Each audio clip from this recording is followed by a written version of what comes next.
시청자 여러분 안녕하십니까? 지방자치의 생생한 소식을 전하는 KLN 뉴스입니다. 첫 소식입니다. 전북 장수군의 전체 인구 중 10%는 장애인이 차지하고 있는데요. 이 중 1,412명은 고령장애인으로 일상생활의 불편과 경제적 어려움을 겪고 있습니다.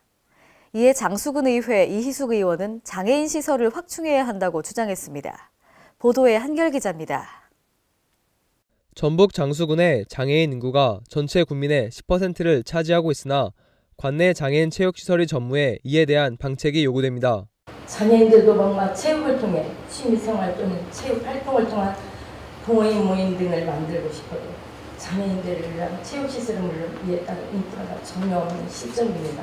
장애인들의 건강 증진 및 여가를 보내기 위한 전문 체육시설이 꼭 필요하다고 본 의원은 생각이 드는데 장수군에는 32개소의 공공체육시설과 16개소의 민간체육시설이 있으나 장애인 전용 체육시설과 장애인 전문 체육시설은 전무한 상태입니다. 관련 시설의 부재로 인해 장애인 스포츠 활동을 하는 장수군 장애인들은 전주까지 나가서 운동을 하는 등의 불편을 겪고 있으며 전북 장애인 체육대회의 20개 종목 중 10개 종목밖에 출전하지 못하고 있습니다.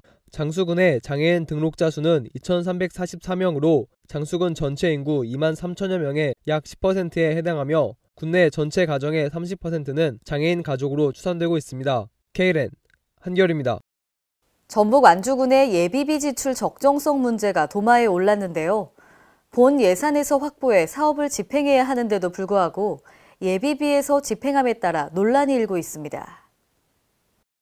완주군 의회 윤수봉 의원은 지난 15일 군정질문을 통해 예비비는 예측할 수 없는 예산 외의 지출 등에 쓰여야 하지만 예비비 편성 취지에 맞지 않는 사업에 집행했다고 질타했습니다.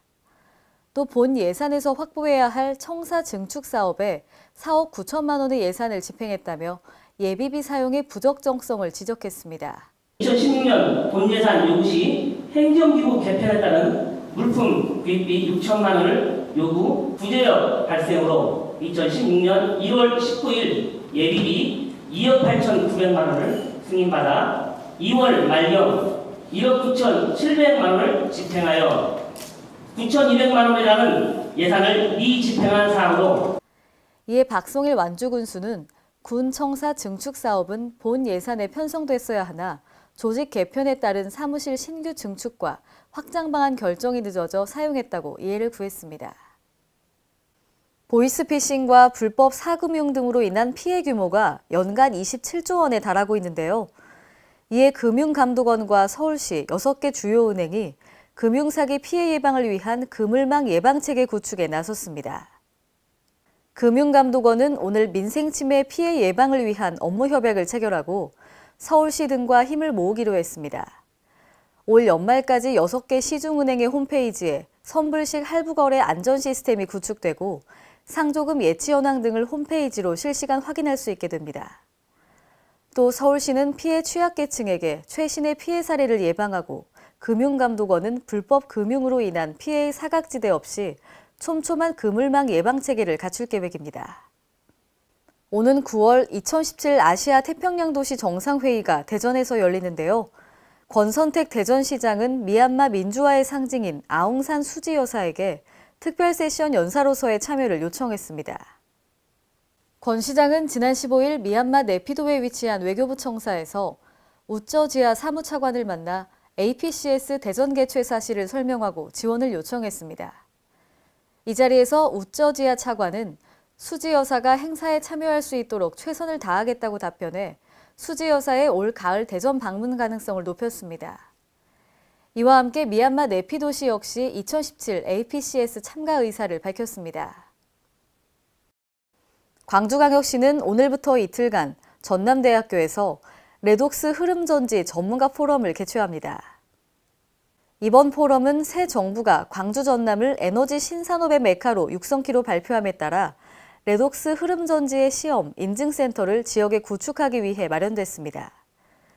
특히 RFB 기술 개발 역량 강화와 지역 기업의 상생 협력을 도모하기 위한 자리로 광주시의 RFB 산업 활성화를 위한 전략 사업으로서의 가치를 공고히 할 계획입니다. 한편 레독스 흐름전지는 에너지 용량과 출력을 자유롭게 설계할 수 있는 장점과 폭발에 대한 안전성이 우수한 차세대 2차 전지입니다. 전북 고창군 모양성 인근에 조성된 한옥 전통 옛 거리 체험마을의 관광객이 증가하면서 큰 호응을 얻고 있습니다. 고창군은 지난 2014년 145억 원의 사업비를 들여 한옥 체험마을과 전통 옛거리 체험마을을 조성해 운영해오고 있습니다. 한옥 체험마을은 한옥 7동과 관리동 1동, 물레방앗간 등의 시설을 갖추고 있습니다. 특히 옛 객사와 내야 건물을 재현한 한옥 체험마을은 모양지관과 수기당, 은양당 등 각 동마다 서로 다른 의미를 담고 있습니다. 최초로 운영을 시작한 이래 3년이 되고 있는데 그동안 관광객들에게 좋은 평을 받아왔습니다. 한옥 자원을 활용한 주말 공연 등 많은 볼거리도 제공해드리고 있습니다. 친구분들과 가족분들과 함께 고창으로 오셔서 한옥 체험도 하시고 볼거리도 보시면서 즐거운 여행 되시기 바랍니다. 또한 인근의 고창읍성과 신제유 고택, 판소리 박물관 등이 자리해 이들과 연계된 관광자원으로 자리매김하고 있습니다. 이상으로 KLN 뉴스를 마칩니다. 시청해주신 여러분 고맙습니다.